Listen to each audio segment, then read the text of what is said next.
वो लोग बिल्कुल ये जानते हैं, ये समझ चुके हैं अभी कि वो एक अपॉर्चुनिटी जो उनको एक फाउंडिंग मेंबर बनने की यहाँ पे मिली थी, एक अर्ली बर्ड बनने की मिली थी, एक ब्रांड एम्बेसडर बनने की मिली थी, एक early tester of technology beta tester बनने की मिली थी। लेकिन अब जब भी ऑन पैसिव अपने आप को ग्लोबल करता है तो वो इस अपॉर्चुनिटी के साथ as a affiliate early birds आना चाहते हैं। मतलब अभी भी देखिए 14 लाख लोग हैं, उनमें से कितने एक्टिव हैं, और उन सबको मिला के अगर हम बात करें तो हमारी टोटल इंटरनेट यूजर्स जितने हैं 500 करोड़ प्लस, उनका 0.01% भी नहीं है। हम 0.001% होंगे कहीं पे जो ये फाउंडिंग मेंबर कम्युनिटी और ये अभी अब एफिलिएट भी जो कुछ हमारे साथ जुड़ चुके हैं। तो बिजनेस की जहां तक बात आती है तो पूरी दुनिया खाली पड़ी है, और ये चीजें हम अपने डिस्ट्रप्टिव जो मार्केटिंग कैंपेन्स हैं हमारी, जो मिस्टर एश बैकएंड पे प्लान कर रहे हैं, वो ट्रेडिशनल कैंपेन की तरह आपको नहीं दिखने वाली है कि आप उसको टीवी पे देखने वाले हैं, न्यूज़पेपर पे देखने वाले हैं, यहाँ पे देखने वाले हैं, होर्डिंग लगी देखने वाले हैं। ये सब ट्रेडिशनल मेथड्स जो है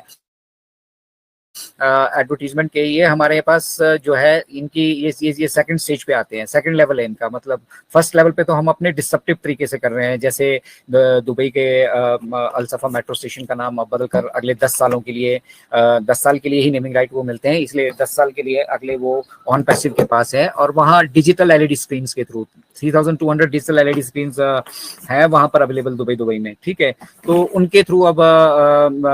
जो ऑन पैसिव है वो एडवर्टीजमेंट अपना कर रही है, मार्केटिंग अपना कर रही है, और साथ ही साथ वहां पे एआई बेस्ड कैमरास लगे हैं। ठीक है, जो मतलब ये फाइंड आउट कर रहे हैं कि कितने लोग इंटरेस्ट ले रहे हैं, कितने लोग इंटरेस्टेड हैं, और मतलब क्या जो रिस्पॉन्स है हमारी जो इन मार्केटिंग कैंपेन्स को मिल रहा है। तो आप अंदाजा लगा सकते हैं कि करोड़ों के हिसाब से उस रेलवे स्टेशन से मतलब अब साल भर में लोग ट्रैवल करते हैं। ठीक है, बिलियंस में ट्रैवल वो करते हैं, और उनमें से जब उन लोगों के सामने जब वो मेट्रो स्टेशन पे एंटर कर रहे होंगे, नाम ही ऑन पैसिव होगा, तो एक क्यूरियोसिटी अपने आप अंदर से जग जाती है कि बेसिकली ऑन पैसिव है क्या। और जब हम पब्लिकली ग्लोबली लॉन्च हो जाएंगे तो ये अब सबको मालूम होगा कि भैया यस, ऑन पैसिव जो है इस तरह का एक प्लेटफॉर्म है जहां से जुड़ने के बाद हमें जितने भी अभी आज तक हमने बिजनेसेस करने चाहे उनमें फेलियर मिले हैं, सक्सेस का एकमात्र रास्ता, कामयाबी का एकमात्र रास्ता इस ऑन पैसिव से जुड़कर, ऑन पैसिव से होकर जाता है। तो डेफिनेटली यहाँ पे बहुत सारे लोग जो हैं शिरकत करने वाले हैं। तो इसीलिए अभी विलंब जो हमें विलंब अभी लग रहा है, हमें लग रहा है बहुत देरी हो रही है यार, होगा भी नहीं भी होगा। कुछ लोगों का ये मानना है कि भैया 100% होगा, जब मर्जी हो, ये कुछ मतलब 100% होने वाला है। ठीक है, लेकिन अब ये कब होगा ये उनको मालूम नहीं है। कुछ लोगों का ये मानना है कि जून महीने, चंद महीनों में ही ये हो सकता है। ठीक है, कुछ लोगों का ये मानना है कि हो सकता है ये साल भी हमें लग जाए, इस साल के अंत तक हम जो है अपनी फाइनेंशियल एक्टिविटीज को शुरू कर पाए। तो सबका अपना अपना मत है यहाँ पर, और जितना जितना जिसका नॉलेज है, जितना जितना जो यहाँ पे इन्वॉल्व है, जितना जितना जो एंगेज्ड है, और जितना जितना जो यहाँ पर अपना समय दे रहा है और एजुकेशन ले रहा है, उस हिसाब से उनका अपना अपना मत है। जो लगातार कंटिन्यूसली जुड़े हैं उनके बारे में मुझे लगता है ज्यादा बात करने की हमें आवश्यकता नहीं है। लेकिन जो लोग अपडेट्स को दूसरे माध्यम से ले रहे हैं, यूट्यूब के माध्यम से ले रहे हैं, और अपने ऑन पैसिव इकोसिस्टम का अभी यूटिलाइजेशन नहीं कर पाए हैं, मतलब कर रहे हैं, और यहाँ पर जो रेवोल्यूशनरी प्रोडक्ट मिले उनको नहीं यूटिलाइज कर रहे हैं, ओ कनेक्ट को नहीं यूटिलाइज कर रहे हैं, सब्सक्रिप्शन तो वो ले चुके हैं। ठीक है, एक डिसीजन मेकिंग करनी थी सब्सक्रिप्शन लेने की आज से 3 महीने पहले की, जिसका रिवॉर्ड, ठीक है, एक डिसीजन मेकिंग करनी थी सब्सक्रिप्शन लेने की आज से 3 महीने पहले की, जिसका रिवॉर्ड अभी आप सभी को, हम सभी को मिला नहीं है। और जिस दिन वो मिलेगा रिवॉर्ड, उस दिन आपको रियलाइज होगा कि आपने मतलब वो डिसीजन मेकिंग करके कितना मतलब शानदार निर्णय अपने जीवन का लिया था कि आपने सब्सक्रिप्शन जो है इनिशियल फेज में ही ले ली थी। ठीक है, तो उसकी एडवांटेज डेफिनेटली मिलेगी, ट्रैफिक के रूप में, बोनस के रूप में, कमीशन के रूप में ऑलरेडी आपके वॉलेट्स तक वो आ चुकी हैं। उन वॉलेट्स में से बहुत सारे लोग हमारे फर्स्ट फेज में जब हमने टेस्टिंग की वॉलेट्स की तो वो उनको पा भी चुके हैं। ठीक है, बहुत सारे हमारे फंड्स हम आप जानते हैं कि मर्चेंट के पास होल्डिंग में थे, और उसमें से हम ये मान के चले कि 10% अगर मर्चेंट की इंटेंशन थी उसको होल्ड करने की, तो उसको लेकर चलते हैं। बाकी 90% वो इस वजह से ये सब कुछ हुआ है क्योंकि यहाँ पे एक्चुअली मल्टीपल अकाउंट्स में पेमेंट का जो सिस्टम है वो अभी तक किसी को यहाँ पर आवश्यकता पड़ी नहीं है, और उस वॉल्यूम में जिस वॉल्यूम में ऑन पैसिव बेसिकली करना चाह रहा है। तो ऑन पैसिव के पास ऑलरेडी 37,000 विड्रॉल्स वहां पे पड़े हैं, और बिलियंस ऑफ लोग जो अभी भी राह में खड़े हैं जो यहाँ पर आना चाहते हैं। तो इतना सारा फ्लो किसी कंपनी का इन एंड आउट, इन तो बहुत कंपनियों में होता है, इन करने वाली तो बहुत सारी, आप शेयर मार्केट में जाएंगे बहुत कुछ होता है, वहां लाखों करोड़ों का बिजनेस होता है। तो इन वाला इशू नहीं है, आउट वाला इशू है। वहां से जो पेमेंट्स आउट होती हैं, ठीक है, वो एक अकाउंट से जब डिफरेंट अकाउंट में जा रही होती हैं, या डिफरेंट अकाउंट से एक सिंगल अकाउंट में आ रही होती हैं, तो जब तक ये क्लैरिफाई नहीं हो जाता है कि वो ट्रांजैक्शन किस लिए हो रही है, वो उसमें हमारे इंटरनेट पे या हमारे जो हमारे बैंकिंग के सॉफ्टवेयर हैं उनमें ये बाय डिफॉल्ट प्रावधान है कि अगर ऐसी ट्रांजैक्शंस कोई होती है तो उनको सस्पिशियस ट्रांजैक्शन में रखा जाता है। तो ये भी एक बहुत बड़ा मुद्दा है, और इसको हम आपके साथ इसलिए डिस्कस कर रहे हैं कि हम आसानी से ये समझ पाएं कि बैकएंड से अगर मिस्टर ऐश को स्कैम करना होता है या पैसे ही कमाने होते या अपनी जेब भरनी होती, तो वो अभी हमसे सब्सक्रिप्शन ले रहे होते और वो आगे मूव कर गए होते, ठीक है, और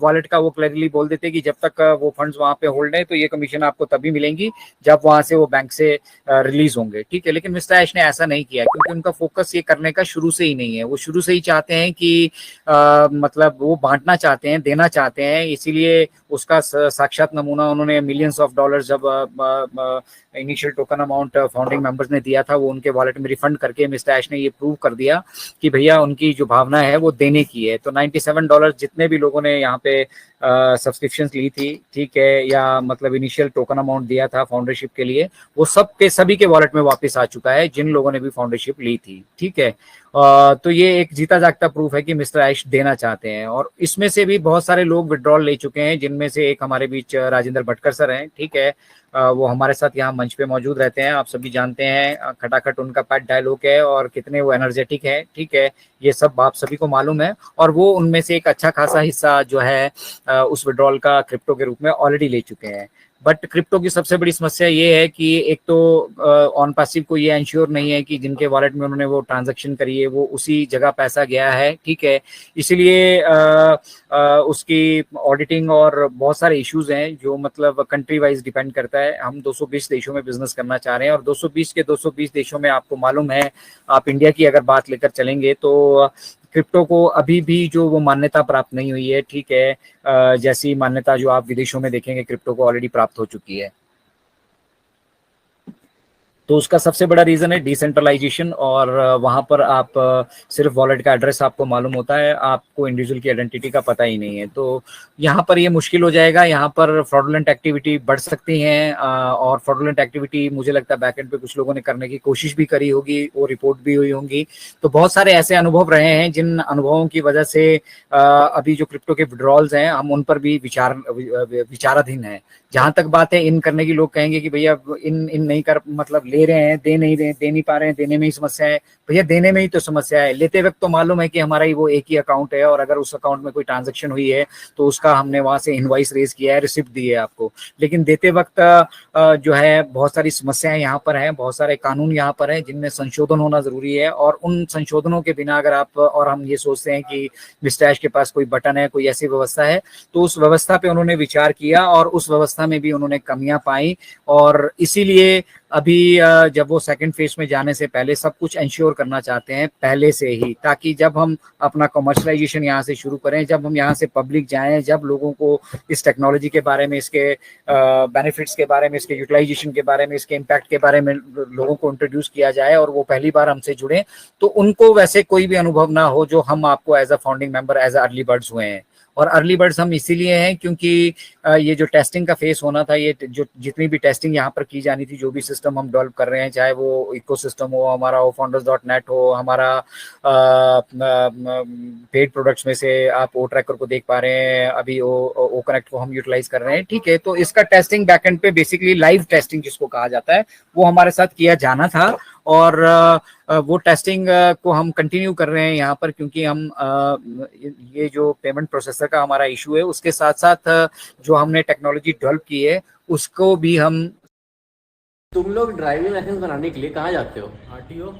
छोड़ दो भाई, अब ड्राइविंग लाइसेंस बनाने के लिए आरटीओ। हम स्टेबल रूप से जो है सुचारू रूप से बिना किसी विलंब के बिना किसी ग्लिचेस के जो है उसको चला पाए, ये कोशिश बैक एंड से की जा रही है। तो दुख तो मुझे भी बहुत होता है और कभी कभी ये महसूस होता है कि ये इंतजार की जो घड़ियां हैं वो लंबी हैं, वो बढ़ती जा रही हैं। लेकिन एक चीज मैंने अब इन 4 सालों की जर्नी में सीख ली है कि completion is the final date. हमारे दद्दू हमेशा से कहते हैं, दद्दू हमारे अनिल मेनन जी हैं, आप सभी जानते होंगे उनको, और वो बहुत अनुभवी जो है, मतलब एक विशेषज्ञ की तरह वो यहाँ पे एसोसिएटेड है, अपनी फील्ड में वो माहिर हैं और उनके पास लगभग 40 सालों का अपना जो है कॉर्पोरेट वर्ल्ड का अच्छा खासा अनुभव है। ठीक है, तो उन अनुभवों के आधार पर वो कहते हैं कि completion is the final date, और वही हमें भी यहाँ पे मानकर चलना पड़ेगा कि जिस दिन सब चीजें कंप्लीट होगी उस दिन हमें वो फाइनल डेट भी मिलेगी और हम अगले फेज में भी जाएंगे। तो एक चीज जो हमें यहाँ से अपना विचारों को अब किस तरह से संगठित करके रखना है, ठीक है, वो सबसे बड़ा मतलब यहाँ पर हमारे लिए चैलेंज है। और मिस्टर ऐश कहते हैं कि ड्रीम बिग, तो ड्रीम बिग का मतलब ये नहीं है कि भी $1000 आने थे मुझे अब 2 आएंगे। ठीक है, ड्रीम बिग का मतलब ये है कि हम जो कुछ बैकएंड से कर रहे हैं, ठीक है, अगर उसमें समय भी लग रहा है, विलंब भी हो रहा है, तो डेफिनेटली हम उसको और बेटर कर रहे हैं, हम उसमें कोई कमियां नहीं डाल रहे हैं, उसको बेटर कर रहे हैं, उसको एक ऐसे लेवल पर लेकर आना चाहते हैं जहां से पीछे मुड़कर हमें फिर किसी के साथ किसी को देखने की आवश्यकता ना पड़े। पेमेंट प्रोसेसर सबसे बड़ा रोल यहाँ पर निभाने वाला है, क्योंकि पेमेंट यहाँ पे इन नहीं आउट भी होने वाली है और वो instant basis. OnPassive, the future of internet.